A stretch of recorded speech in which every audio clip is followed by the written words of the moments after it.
Hi, Ariston boiler flashing an error code. I'm from Boilers2Go and I'll help you understand what they mean and how to fix them. Error codes are your boiler's way of telling you something's wrong, often caused by age, pressure drops, or parts wearing out as we head into winter. The 100 series usually points to heating and pressure issues. A common one is code 108, which means your system's pressure is too low. The 300 series indicates communication or PCB faults. These are more technical and often require a professional engineer to investigate. Seeing a 500 series code, that's related to ignition or gas supply issues. It could be as simple as a blocked flue or a flame detection fault. The 6 and 700 series cover critical fan and sensor faults. Professional help is essential here.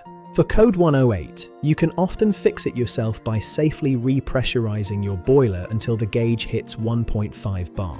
I hope that helps. Subscribe to Boilers2Go for more expert heating advice. See you soon.